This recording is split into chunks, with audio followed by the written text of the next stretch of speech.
श्री स्वामी समर्थ. सवस्नीचा सण मानला जाणारा वटपौर्णिमा हा सण 2025मध्ये कधी आहे ते आज आपण या व्हिडिओमध्ये जाणून घेणार आहोत.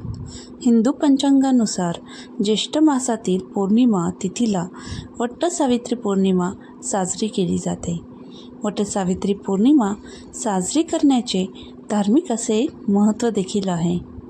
पौराणिक मान्यतेनुसार या दिवशी सावित्रीने आपले पती सत्यवान यांचे प्राण यमाकडून परत मिळवले होते.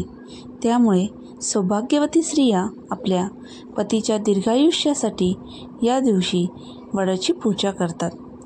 पाहुयात यंदाची म्हणजे 2025ची वटपौर्णिमा केव्हा आहे. जाणून घेऊयात तिथी, शुभ मुहूर्त आणि वटपौर्णिमेचे महत्त्व काय आहे.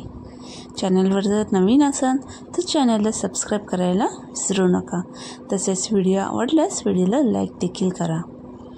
सावित्रीने आपला पती सत्यवानाचे प्राण यमाकडून परत आणले होते. तो दिवस होता ज्येष्ठ मासातील पौर्णिमेचा. या दिवशी वटपौर्णिमेचा सण साजरा केला जातो. विवाहित स्त्रिया आपल्या पतीच्या दीर्घायुष्यासाठी वटपौर्णिमेच्या दिवशी वडाच्या झाडाची पूजा करतात आणि निर्जल व्रत देखील ठेवतात. या दिवशी व्रत करण्याला अत्यंत महत्त्व आहे. असे म्हणतात, या दिवशी ज्या सुवासिनी स्त्रियांनी आपल्या पतीसाठी व्रत ठेवले तर तोच पती त्यांना 7 जन्मासाठी मिळतो. तसेच सावित्री देवी या दिवशी विवाहित जोडप्यांवर कृपा देखील करतात, अशी देखील मान्यता आहे. त्यामुळे पाहूया हे वटसावित्रीचे व्रत कसे करायचे आहे, तसेच याचा शुभ मुहूर्त काय आहे जाणून घेऊयात. तिथी आणि वेळ म्हणजे शुभ मुहूर्त. वटपौर्णिमा 2025. आता वटपौर्णिमा 2025मध्ये कधी आहे, तारीख आणि वेळ जाणून घेऊया. वटपौर्णिमेची तारीख म्हणजेच वटपौर्णिमा ही 10 जून 2025 रोजी आहे आणि वटपौर्णिमेची तिथी सकाळी 11:35 सुरू होते आणि पौर्णिमा तिथी संपते 11 जून दुपारी 1:13 संपते. म्हणजेच वटपौर्णिमा तिथी सकाळी 11:35 सुरू होऊन दुसऱ्या दिवशी 11 जून दुपारी 1:13 संपते. वटपौर्णिमेचा शुभ मुहूर्त काय आहे तर वटसावित्री व्रताच्या पूजेसाठी शुभ मुहूर्त हा सकाळी 11:55 ते दुपारी 12:51 पर्यंत. या दिवशी ब्रह्ममुहूर्तापासून पूजाविधी सुरू करणे शुभ मानले जाणार आहे. त्याचप्रमाणे पूजेसाठी सूर्योदयापासून ते दुपारपर्यंतचा जो वेळ आहे तो देखील शुभ मानला गेलेला आहे. आता वार, वेळ, तिथी, शुभ वेळ सर्व झालं, परंतु आता वटपौर्णिमेची पूजा कशी करावी तर वटपौर्णिमेच्या दिवशी सुवासिनी स्त्रियांनी सकाळी लवकर उठून स्नान झाल्यानंतर देवपूजा करावी. या दिवशी व्रत करावा म्हणजेच उपवास करायचा. यानंतर त्यांनी वडपूजेची तयारी करावी. वटपौर्णिमेच्या दिवशी वडाच्या झाडाची पूजा करण्याचे धार्मिक असे महत्त्व आहे.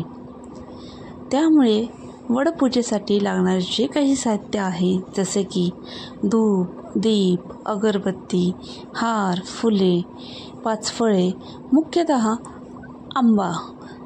तर आंबा असेल तर नक्की घ्या. सुवासिनीच्या शृंगाराचे सामान, वडाला बांधण्यासाठी धागा, हे पूजेचे सामान तुम्ही तयार करून ठेवावे आदल्या दिवशी. यानंतर वडपूजेचा मुहूर्त पाहून वडाची पूजा करावी. यावेळी सुवासिनींनी साज शृंगार करावा. 16 शृंगार करून भरजरी साडी किंवा लग्नातील शालू यावेळी विवाहित महिला परिधान करतात. हातभर बांगड्या, कपाळी टिकली, भांगेत कुंकू, गळ्यात मंगळसूत्र, पायात जोडवे आणि पैंजण असा साज शृंगार करून ही पूजा करण्याची मान्यता आहे. कारण की हे सर्व सौभाग्याचं लेणं आहे आणि आपण हा सण सौभाग्याचा म्हणून साजरा करतो. कारण की वटपौर्णिमा या विधवा बायका करत नाही. ज्यांना सौभाग्य प्राप्त आहे तर त्याच स्त्रिया या पूजा करतात. तर आता व्रत कसे करावे? सावित्रीने आपले पती सत्यवानाचे प्राण वटपौर्णिमेच्या दिवशी परत मिळवल्याने विवाहित स्त्रिया या दिवशी आपल्या पतीसाठी व्रत ठेवतात आणि हा व्रत अनेक जणी निर्जल देखील ठेवतात. तर काही जणी एकभुक्त राहून व्रत करतात. आता ज्याला जसं होईल व्रत त्यांनी त्या पद्धतीने करावा आरोग्याच्या दृष्टीने. तसा हिंदू रीतीनुसार या दिवशी विवाहित महिलांनी सकाळपासून व्रत करावा. वडाची पूजा झाल्यानंतर पाणी पिऊन व्रत सोडावा. तसेच काही जणी संध्याकाळी सूर्यास्तानंतर देखील हा व्रत सोडतात. म्हणजेच ज्या भागामध्ये जी पद्धत आहे ती पद्धत आपण आपली परंपरा पुढे चालू ठेवावी. आता वटपौर्णिमेचे महत्त्व काय आहे? जसं की आपल्याला सर्वांना माहीतच आहे, सावित्रीने आपले पतीचे प्राण यमाकडून आणले होते. तर पती पत्नीचे नाते हे आपल्या हिंदू धर्मात अत्यंत पवित्र मानले जाते. विवाहाच्या वेळी अग्नीचे 7 फेरे घेऊन 7 जन्मासाठी पती पत्नी पवित्र बंधनात बांधले जातात. पौराणिक कथेनुसार ज्येष्ठ महिन्याच्या पौर्णिमेच्या दिवशी सावित्रीचे पती सत्यवान यांचे प्राण गेले होते आणि आपल्या पतीच्या जाण्याने सावित्री दुःखी झाली. तिने तपस्या करून आपल्या पतीचे प्राण यमाकडून पुन्हा मिळवले. त्यामुळे सुवासिनीच्या प्रेमात तिच्या मंगळसूत्रात शक्ती असल्याचे सिद्ध झाले. याच कारणास्तव विवाहित महिला आपल्या पतीच्या दीर्घ आयुष्यासाठी वटपौर्णिमेचे व्रत करतात. यामुळे सावित्री देवीची कृपा विवाहित जोडप्यांवर राहते अशी देखील मान्यता आहे. तर तुम्हाला ही माहिती आवडली असल्यास व्हिडिओला लाईक नक्की करा. चॅनलवर जर नवीन असाल तर चॅनलला सबस्क्राईब करा आणि व्हिडिओ आवडला असल्यास जास्तीत जास्त शेअर देखील करा. वटपौर्णिमेच्या सर्व माता भगिनींना हार्दिक शुभेच्छा. श्री स्वामी समर्थ. कमेंटमध्ये श्री स्वामी समर्थ लिहायला विसरू नका. कमेंट नक्की करा. तसेच आपण कोणत्या गावातून कोणत्या शहरातून हा व्हिडिओ बघत आहात ते देखील कमेंट नक्की करा. पुन्हा भेटूया अशाच नवीन व्हिडिओमध्ये. तोपर्यंत सर्वांना श्री स्वामी समर्थ. धन्यवाद.